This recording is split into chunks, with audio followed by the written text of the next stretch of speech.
Hello, everybody. Thank you so much for coming. We're used to getting together in person, and unfortunately, with the pandemic this year, that just wasn't going to happen. We delayed a little bit, thinking maybe this fall we'd be able to come together in larger gatherings than 10 people, and that didn't happen. So the virtual star hanging was born, and I think you're going to like it.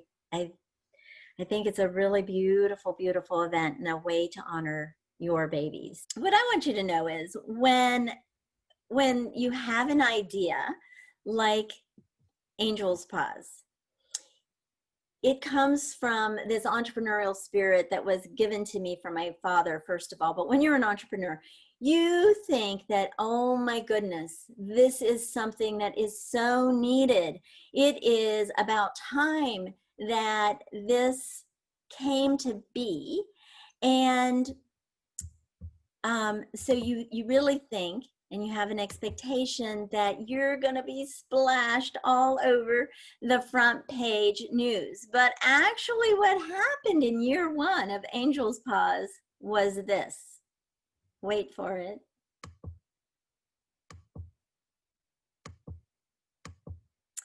Yes, crickets. It was crickets.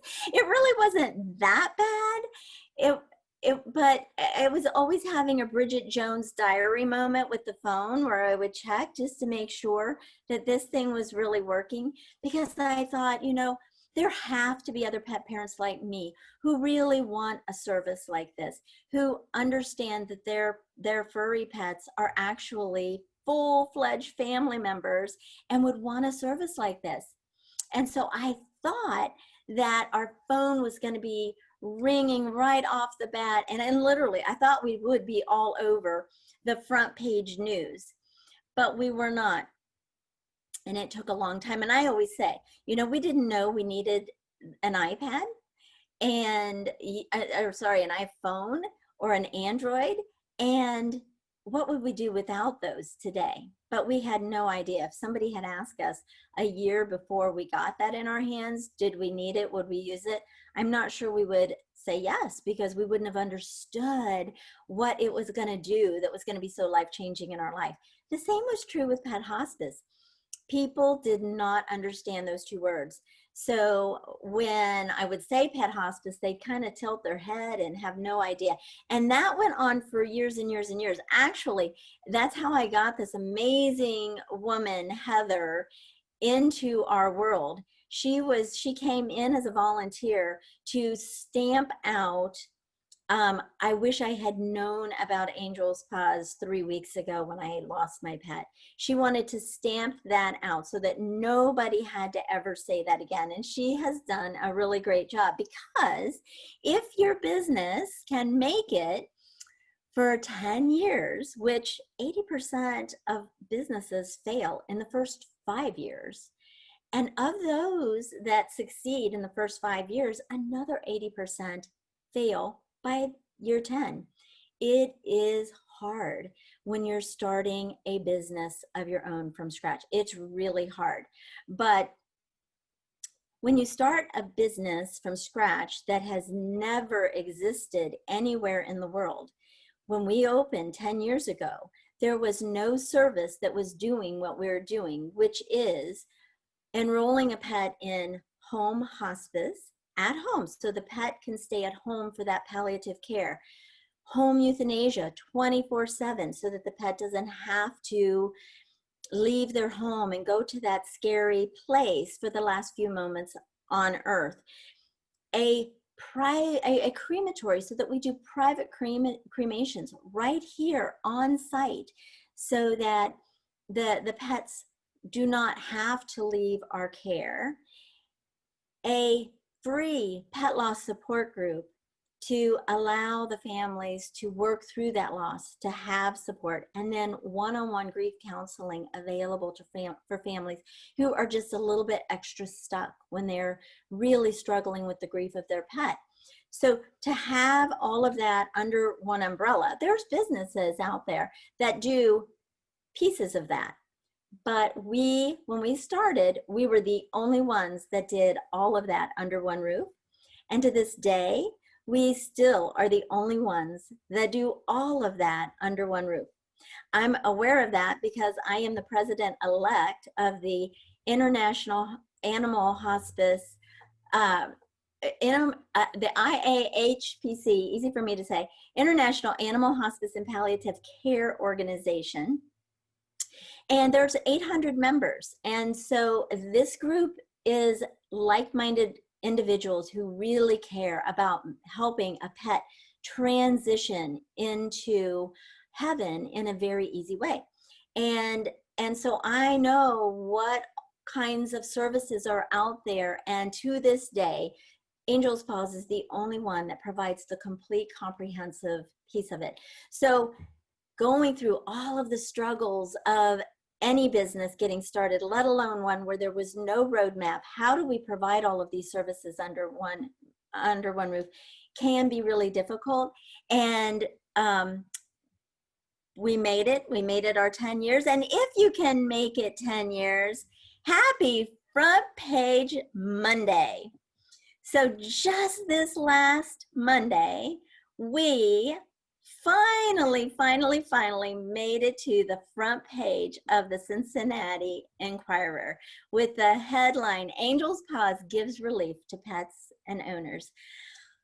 It was truly a huge accomplishment, and we really felt like mission accomplished. We have finally gotten the best kept secret in Cincinnati out, and we made the front page. But you know, the idea for Angel's Paws didn't start as a business idea. It was born from the heart of a pet parent. It was specifically born from the pain of a pet parent. So I'm going to give you a little backstory on Angel's Paws. So I was the mom of 2 cats, Cagney, and of course, back in the day, I got them in 1983. So back in the day, you couldn't have a Cagney without a Lacey. So those were my babies, and I didn't have human children. So these were my children. Yes, I know, I was a lot blonder back then and younger too. But I wouldn't go back 1 minute in time because I wouldn't trade the wisdom that has come in the years from that girl to this girl. So I had my Cagney and Lacey. We were living life as a great family, just enjoying ourselves. And 18 years later, my Cagney began to fail. And I really wasn't sure what was going on. I had taken her to my vet, and I heard those words that no pet parent wants to hear, and that was that it's time. And I will tell you, when I got that news, my world changed. It was literally life-changing. The storms came in for me, and I felt excruciating pain.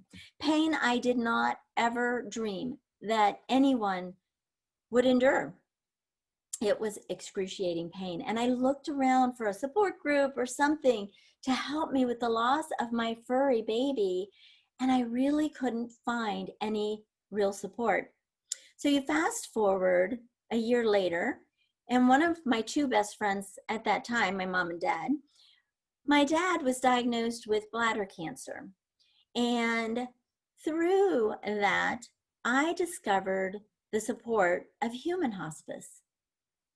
And with that discovery, those dark clouds finally began to part a little bit, and the sun began to peek through, because I really felt like my grief was acknowledged, and I received education, I received emotional support, my dad received pain management and symptom control, and it was truly and utterly amazing. And anytime the storm is coming to an end and the sun is coming out, something beautiful starts to show. And that is what started to show in my life. And Mark Twain said, the 2 most important days of your life are the day you were born and the day you find out why. Through these two losses, I found out why. I understood my purpose on this earth and what I was here to do. So through my greatest losses came my greatest gains. It's very, very paradoxical. I wasn't anticipating that. I was not expecting that, but that's exactly what happened. So we've all heard of PTSD, right? Post-traumatic stress disorder. Whenever something so life-changing happens, then you can be paralyzed with that stress, and it can create flashbacks and create a lot of negativity in your life. But what a lot of people don't know, and I've been a therapist since 1983, what a lot of people don't know is that there's really just a very small percentage of people who wind up getting post-traumatic stress disorder. Most people, when they go through something very traumatic, very life-changing like that, have something that is called PTG. I'm going to give you a minute. Have you ever heard of PTG? Is it something you're aware of? Is it within your awareness? For many, many people, it's not. Haven't even heard of it. And yet, the vast majority of people actually have PTG when something traumatic happens. And that is post-traumatic growth. Post-traumatic growth, and this is just something I've always said about this. When you get brought to your knees, something gets awakened in you.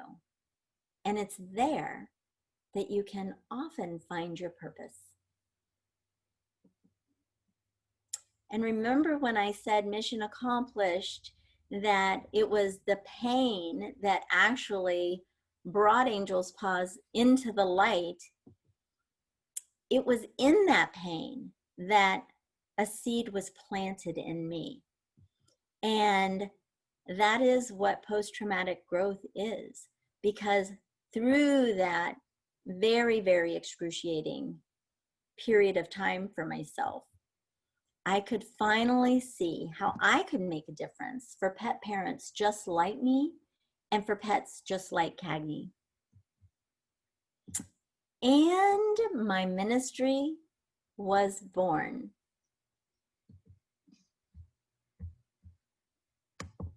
When Angel's Paws first opened, people started donating right away. And I would tell them, you can't take this off your taxes because we're a for-profit company. And they said, you know, that's not why I'm doing this. I want to help somebody who wouldn't financially be able to afford this service because it's amazing. And so I opened a savings account, and that money went right in there. And we have never turned away anyone for financial hardship in the history of Angel's Paws, which is something that I am just so proud to be able to say. But in 2015, I had a lawyer and a CPA who were both clients of mine. They didn't know each other, but they were saying the same thing to me. They said, why don't you have a nonprofit arm of Angel's Paws to be able to help people and allow them to get the tax benefit for providing that donation? And I said, you know, this was a one-of-a-kind business in the entire country, and it was like pushing a boulder up the hill. I didn't have the wherewithal to do the 1,000-step journey that's required, as I understand it, to create a 501c3. Well, the lawyer, who was Julie Botner, said, well, I can help you do that. And the CPA, who was Pam Hayes, said, well, I can help you do that. And I said, you know, this is crazy, but I have another person talking with me about this. Can I put us together as a team? And Angel's Watch was born. In 2015, the official 501c3 of Angel's Watch came into being, and people have continued to donate to us every single year, to the point that, again, we are able to say that we have never turned away anyone for financial hardship, which is just such an honor and a blessing. And that is the power of pain. You know, we spend so much time running from pain, but when it comes knocking on our door, pain is actually one of our greatest teachers. And that is something that Mike Cagney taught me through her loss, is that there is a power in something that I was viewing as so negative. There's a beautiful, beautiful power in it when you embrace it and look for the lessons with it. So, that's the story of Angel's Paws. And one of the things that really surprised me most was that I had my ministry. I had the reason I was put on earth. But what I wasn't prepared for, and what surprised me, was that my ministry was actually an opportunity to unlock the ministry of other people. And that was a beautiful, beautiful bonus. It was the cherry on top that I really wasn't expecting as I started Angel's Paws and Angel's Watch. So when I think about other people's ministries that came from this, then you have to think about, I provided employment for people. And because I'm a therapist and I know that we are providing quality of life to our clients, as a leader of the Angel's Paws, I am committed to really working hard at the quality of life for my staff and creating schedules and opportunities for them to go and help people and provide a service that really feeds their soul. I hadn't thought about the fact how fulfilling that was going to be until I started to realize that hospice is not a job. It's a calling. And who started getting called and calling to Angel's Paws was this team of angels. And they started coming and they started showing up and saying, I love my pet. And I know that there's so many families just like me, and I want to help them. So this is our current team of angels that we have right now. We have grown. I used to wear every hat at Angel's Paws and be the 24/7-ness completely until I started getting joined by this group of people who started to help, and we were able to serve more and more people. The other people's ministries is the team of volunteers who came. Anne Reevy joined us and has been our support group facilitator for 9 of the 10 years. That is amazing. 3 times a month, she facilitates support groups, free support groups for our clients. And actually, people don't even have to have used Angel's Paws to come and take advantage of that support group. And there were more volunteers, people who were touched by their furry pet, their furry family member, and said, I want to come and help. We have Laura and Michelle, who are the volunteer coordinators now, who send out information like what our needs are. We're an entrepreneurial company. We have needs, and people lend their professional expertise and from big things that they help us with to little things like stuffing envelopes, which just take time. So we have this great group, and we get together and we have some fun together once a year as well. The pandemic has been wreaking havoc on all of our lives. And speaking of volunteers, our garden of unconditional love really was in bad need of a haircut. And just like the rest of us were during the pandemic. And amazingly, we had this little guy right here named Gordon, who unfortunately succumbed to his old age, basically, and disease at the end of his life during the pandemic, which caused his sibling pet, McGregor, to grieve him deeply, along with his mom. And his mom, Jen, came into our building to pick up Gordon's ashes, and she saw the state of being that the garden was in. And she is a very, very talented landscaper. And she and Gordon showed up every day. Sorry, not Gordon. Gordon was there definitely in spirit. McGregor showed up every day, and it allowed her to bring McGregor with him to give him some normalcy, because his soulmate, his partner, was missing. So she was able to bring him every single day for weeks as she worked on transforming the garden back into the beautiful, beautiful garden of unconditional love. And Jen was just here recently, and we had this picture to show together that of how appreciative we were of all of her help and her support. Other people's ministries, the supporters, otherwise known as our donors. This was something, again, when I first started Angel's Paws, I didn't realize that this was going to unlock in other people. But people started donating to us year one. And if you see this little adorable cotton ball looking guy right here to the left, that is Cosmo. And he was a personal recipient of your donations.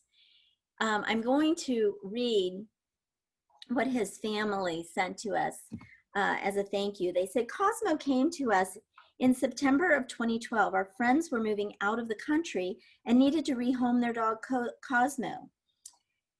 As time went on, we started to notice Cosmo decline and were told that he had a tumor and there wasn't anything we could do. Our hearts were broken. He had been in our hearts for 7 years. We knew we couldn't let him suffer. We wanted to be with him till the end, but didn't know how we were going to pay the large bill the vet wanted to charge. We found Angel's Paws and everything changed. They helped us give Cosmo the treatment our beloved baby deserved. They treated him with such love and helped us say goodbye. It was as if they loved him as much as we did. They let Cosmo be surrounded by love. We were shocked when we picked up his ashes at how they had the room set up for us to pray and grieve. We miss Cosmo every day, but because of Angel's Paws, we have peace. We are forever grateful for them and for those who donate to help. Cosmo also had some sibling pets who were able to be with him when he was there, and it's very important for sibling pets to be able to pay their respects and say their goodbyes. But I cannot tell you with the Garden of Unconditional Love how important that is, not just in your donations, not just for the specific recipients who are able to receive our care, but every single family who comes to Angel's Paws to pick up their pet's ashes walk through the Garden of Unconditional Love, and they feel a healing and a peace. And when they see the bricks and the pavers and the trees with the names of you and your pets on them, it gives them a feeling of comfort knowing that they're not alone in the love that they had for their babies. So when we talk about other people's ministries of our donors, we also talk about our stars and our sparkle. First-time donors, everyone has an opportunity for a star. And as you're going to be listening, as we're going to be going through the star hanging, you'll hear a chime. And we do that for all of our first-time donors when their star goes on the wall in the chapel. So just stay tuned and listen to that chime. That kind of goes back to It's a Wonderful Life, when they talked about the bell ringing every time an angel gets their wings, and that's how we feel at Angel's Paws every time a pet goes on our star, up on our wall, and every time they pass with Angel's Paws, they're getting their wings. So there will be a star hung, and then if it's a repeat donor, we sparkle their stars, and I want you to know sparkle donors sustain us. We really have come to rely on their year after year donations in order to help Cosmo and the many pets who come our way through the year to help them with at their greatest time of need. So the sparkle, when you see that in the presentation, look for the little sparkles, and each year of the additional donation, year one is the star, and then each year is additional sparkles. So you can count the number of sparkles as you're looking at the stars as you're watching the presentation. So I want you to see what it's looking like in the chapel right now. And I was talking about the volunteers and the love and the care that goes into making this happen. So if you see those little green Post-it notes behind all of the stars, those are our repeat donors, and they are substantial, as you can see. but it identifies, a volunteer goes through and identifies who needs to have sparkle, and we do the sparkling so that we're able to prepare this for you to see today. So I was telling you about Cosmo, and there's a picture of his darling sibling pets who were the beneficiaries of being able to say goodbye to him. And all of that was because of your ministry that was sparked by my ministry. And it's a really beautiful, amazing, amazing thing. We do have a financial qualification process for people to be able to access the Angels Watch Fund. And I want you to see some of the examples of the people who've needed our help through the year. We've had some very, very elderly clients. We've had people on fixed incomes. We had someone who had just lost their spouse and now they were losing their pet. We had a hospice patient who their pet was just preceding them in death. And we had people, actually many people, who were losing their job during the pandemic, who suddenly were planning on having the resources to be able to help their pet and were not able to. So the 2020 donations this year are extremely important to us, more than any other year. So last year in 2019, your donations allowed us to help 112 pets to not feel the fear of being in the vet office for the last moments here on earth.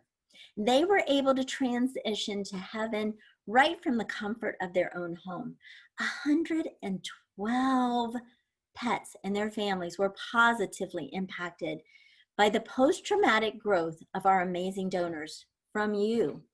112, you know, that's a big number, and you can toss around 112 and that just sounds like that, but I wanted to try to show you, what does 112 look like?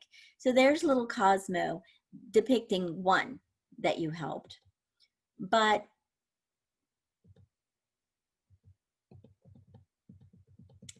I'm going to just run through for you what 112 pets and families look like that your dollars helped. Our team of angels went out and helped each and every one of these, thanks to you.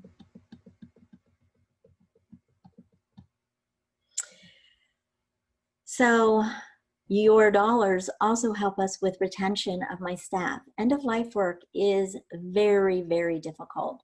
And so attracting people to work with Angels Paws, you know, that was probably my other surprise, is one of the hardest things that I've faced as a leader of this organization to keep it going, is just getting enough very, very talented, compassionate, competent staff to come and join. I handpicked everyone, and we're very, very careful about who joins us. But I will tell you, when one of my staffs, and you see Nan there, she's our general manager. She is probably one of the main people you're going to talk to on the phone when you call in. Most compassionate, kind, gentle. She is going to do whatever she can to help you get your pet helped. But when she hears, or any of us who answer the phone, hear a pet in need on the other end of the phone, a pet crying perhaps in the background, and the family doesn't have the resources and the money to help, I would lose all of my staff. They wouldn't be able to stick if we had to say no to those people. But because of you, for 10 years, we have never turned away anyone for financial hardship. 10 years, we have never had to say no to someone. And my staff are grateful to you, and all of those sibling pets who had a chance to say their goodbyes at home, they also thank you so much. So we're getting ready to get on to the main event and see your pets' stars be hung in the chapel and the sparkle be placed on your pet's star.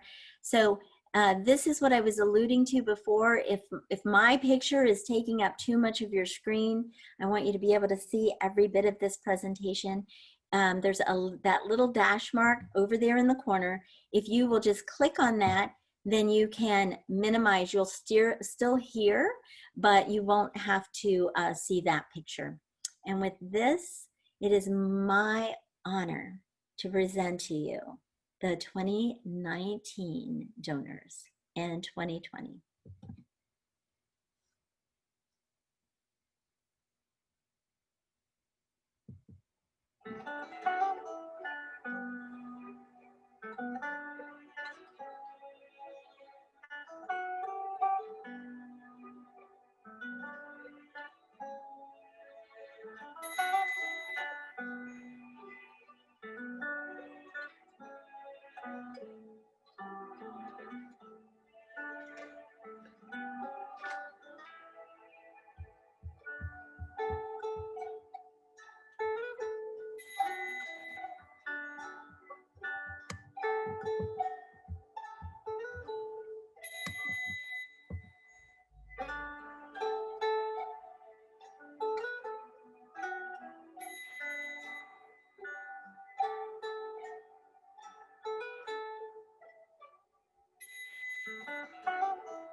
So that was a beautiful, beautiful walk down memory lane for me. I know so many of you, and I knew so many of your pets.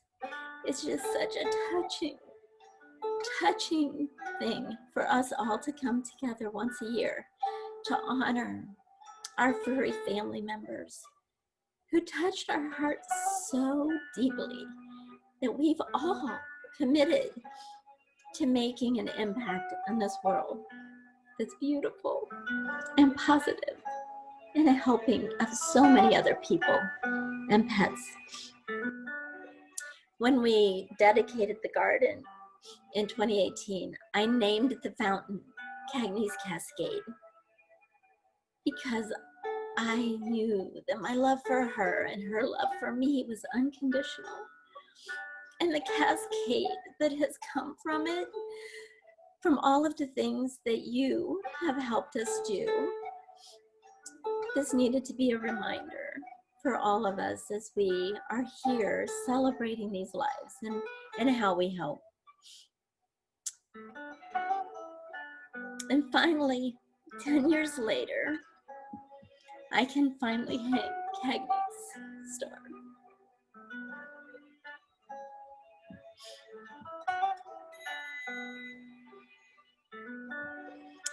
And she is the wind beneath my wings, and what brought Angel's Paws about, so she and Lacey have places of honor underneath the wings in our chapel. Her love grew me, and your love grows us. It allows us to grow. It allows us to help more and more pets. I thank you so much for being part of something big. I thank you for your ministry. My staff, whose ministry is to come and help, and they found their ministry through working here. The volunteers who donate their time so amazingly. To Heather and Christy specifically for helping us bring all of this to you today. But most important, what this day was all about was the ministry of you and your donations and what you do to help sustain us and bring this beautiful service to so many who could not otherwise afford our service. Not that we're expensive. I'm a social worker. I keep the prices low, but when you have financial hardship, anything is sometimes out of reach. So I thank you for allowing them to have this beautiful, beautiful ending for their pets transition to heaven from their living room floor. Here is the contact information for us. If you have any questions, please reach out to either myself or to Heather. We will be sending out a survey after this. We want your input to see if this was